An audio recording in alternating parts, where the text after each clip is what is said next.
The Buffalo Bills and Pittsburgh Steelers finally met up on Monday after weather postponed the game on Sunday, and it was worth waiting for, at least for 3.5 quarters. The Buffalo Bills ultimately pulled away from the Pittsburgh Steelers 31-17, miraculously going over somehow. Joe Marino from Locked On Bills joins me now. And Joe, this was a game where Buffalo was heavily favored. They were 10.5, 10-point favorites, depending on when you were able to look at it, when you're able to get those points.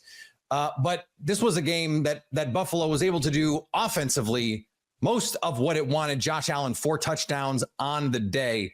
What did you like in this game from Buffalo? Well, I think there's a number of things to like. It was good to see Josh Allen land some haymakers in this game after you're watching guys like C.J. Stroud and Jordan Love out there hitting haymakers. You're like, well, Josh Allen's a good quarterback. Can he do some of that too? And then he did the big strike over the middle of the field to Dalton Kincaid, the 52-yard touchdown run. Those were massive plays in this game. And so it was nice to see him be your catalyst, right? 4 touchdowns, and felt like the Bills were pretty balanced on offense. They were efficient throwing the football. They're efficient running the ball. 34 carries, over 5 yards a pop against Pittsburgh, 179 yards rushing. And so I think they had some situational moments that took away from their ability to sustain some drives, whether it might have been a drop or just not being able to shake out of a tackle. But for the most part, I think you saw good offensive efficiency for the Buffalo Bills against a Pittsburgh defense that is very good at limiting points. And so that gives you some confidence moving into the divisional round. I think the big concern, though, is defense and just a ton of injuries that piled up before that game and then during that game.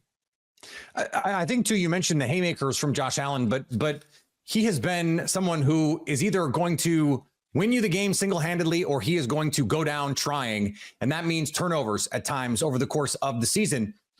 The Steelers tried to limit some of the big play opportunities, and Josh Allen stayed patient for the most part. No interceptions on the day, did not throw the kind of YOLO balls that he has been known to throw. And by the way, I love that he does that. I love that he tries it. The arm arrogance. I'm not sure anyone in the league has arm arrogance like that guy. And I mean that as a compliment, as someone who watched Brett Favre do it for almost 20 years and then watched Aaron Rodgers do it for 15 more or whatever it was. But it seemed like that kind of game was what we needed to see from Josh Allen in the playoffs, because that tends to be how defenses are going to play you in the postseason. Yeah, I think early on in the game, Josh did a very good job of taking the underneath stuff. And when he does that and he doesn't get bored with it, that's when he really does find those chances down the field. And I thought this was a good job of him being efficient, 21 of 30, had some big plays down the field, but for the most part was willing to not get bored with the underneath stuff, which I think is an important component if Josh Allen's going to make the big plays that you expect from him, but also not make the mistakes, which obviously no turnovers in this one. We'll have plenty of time over the course of this week to talk about the matchup, but we get another in what has been a classic over the last couple of years, regular season and playoffs, between the Bills and the Chiefs.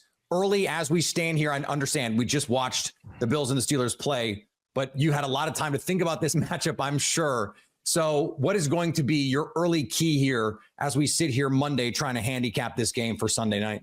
It's been a heck of a really nice rivalry that's budded between the Bills and Chiefs. The Bills have won the last 3 in the regular season, all at Arrowhead.